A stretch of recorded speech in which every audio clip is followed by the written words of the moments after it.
DPR periode 2014-2019 diragukan akan membawa perubahan di parlemen. Diperkirakan Dewan Legislatif baru tidak akan jauh berbeda dan menghadapi banyak tantangan. Data Forum Masyarakat Peduli Parlemen Indonesia atau Formapi mengatakan sebanyak 44% dari 560 kursi DPR akan diisi oleh anggota baru yang berlatar belakang pebisnis, akademisi, dan artis. Formapi bahkan mengatakan komposisi anggota DPR periode 2009-2014 dinilai sebagai DPR ideal. Hal itu karena komposisi DPR periode lalu 80% usia di bawah 50 tahun dan 95% bergelar sarjana. Ketiadaan pengalaman dalam menyiapkan undang-undang atau anggaran membuat pelolosan undang-undang diperkirakan akan berjalan lambat. Menurut Formapi, publik sebaiknya tidak terlalu berharap ideal terhadap anggota DPR 2014-2019. Publik sebaiknya meningkatkan peran kontrol terhadap kinerja DPR. Tim Liputan, Berita 1. Ya, sebanyak 57% wajah baru akan mendominasi Dewan Perwakilan Rakyat atau DPR. Lebih dari separuh anggota DPR saat ini tidak lagi terpilih. Dan hanya 24% anggota baru yang berpengalaman meloloskan rancangan undang-undang atau regulasi daerah di DPR daerah. Bagaimana sebenarnya kualitas DPR baru? Apakah lebih baik dari periode sebelumnya? Untuk membahasnya, di studio telah hadir peneliti LIPI, Siti Zuro, dan juga Direktur Eksekutif Perudem, Titi Anggraini. Selamat siang, Ibu Titi. Selamat siang, Bu Siti. Terima kasih sudah bergabung bersama kami di Jurnal Siang. Sebelum kita berbicara mengenai kualitas anggota DPR baru, tentu saja saya ingin bertanya dulu, mungkin punya komentar dulu terkait dengan kejadian di DPR tadi malam hingga subuh tadi ya jam 3. Mungkin Ibu Siti bisa berkomentar dari situ, apa yang bisa kita simpulkan dari begitu banyak kegaduhan yang terjadi di DPR semalam? Iya, singkat ya, mestinya kita diberikan gambaran yang tadinya ekspektasi kita besar sekali ya, tanggal 1 pagi sampai sore itu luar biasa, semua mata melihat televisi gitu, bagaimana prosesnya dan begitu dilantik dan sebagainya, harapan itu berkembang dan ternyata DPR kita masih diberikan warisan yang khas, yaitu gaduh, kegaduhan, kericuhan yang luar biasa, yang seolah politik itu ya memang harus seperti itu. Jadi masih hangat gitu istilahnya, kalau makam itu masih basah gitu ya. Jadi masih hangat dari pelantikan ya, jam-jam setelah dilantik, tapi lalu perangai, perilaku tidak jauh berbeda dengan yang sudah-sudah. Jadi ini starting point yang apakah lalu bisa kita simpulkan bahwa prospek DPR periode 2014-19 ini akan gloomy, jadi suram.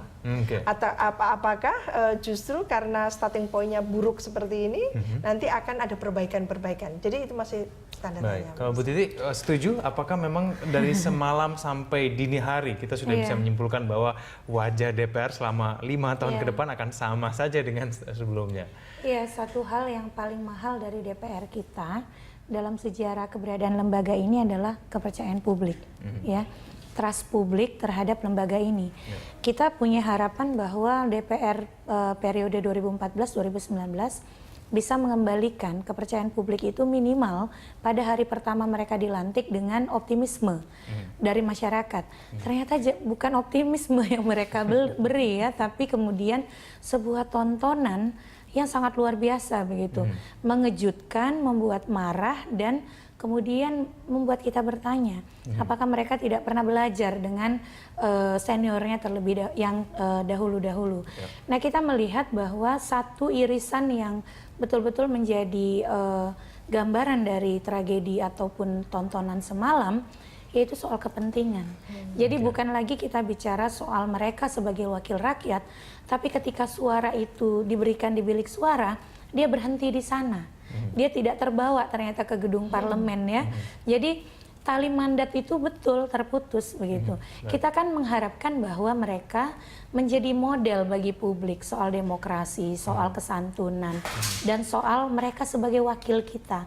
Lalu kita bertanya, kalau mereka wakil kita, sungguhkah wajah kita seperti mereka ya?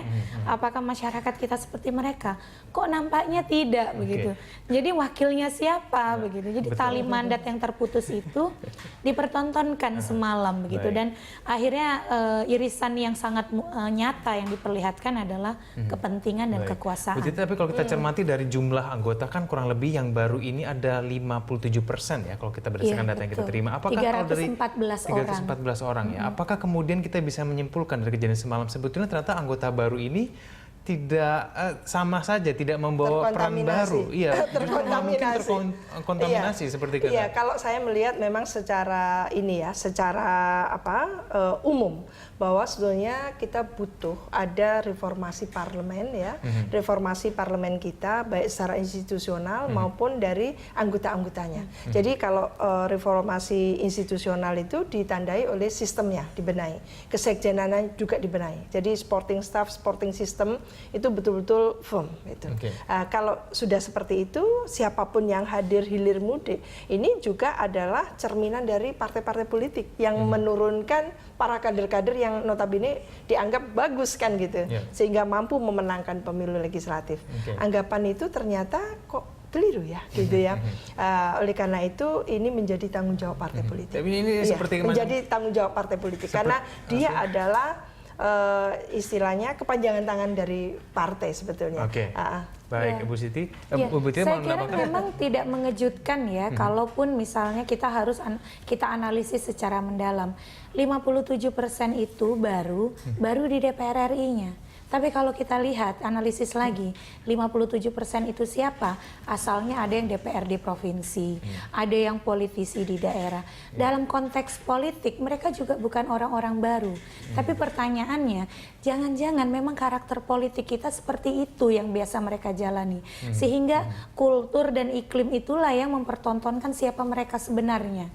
Karena kalau misalnya mereka baru, mestinya kan mereka menumbuhkan harapan yang dimiliki oleh publik. Tapi ini sekedar naik kelas dari level lokal jadi nasional. Tapi gitu. kelakuannya tetap sama Ya, begitu kelakuannya warisan masih warisan yang dulu. Bu Titi dan juga Bu Siti, kita akan membahas lebih lanjut bagaimana karakter sebelum mereka berperan di DPR ini. Ada yang jadi pengusaha, ada juga politikus dan lain-lain. Kita akan bahas itu di segmen artis juga. Kita akan bahas itu di segmen berikutnya. Pemirsa tetaplah bersama kami di Jurnal Siang.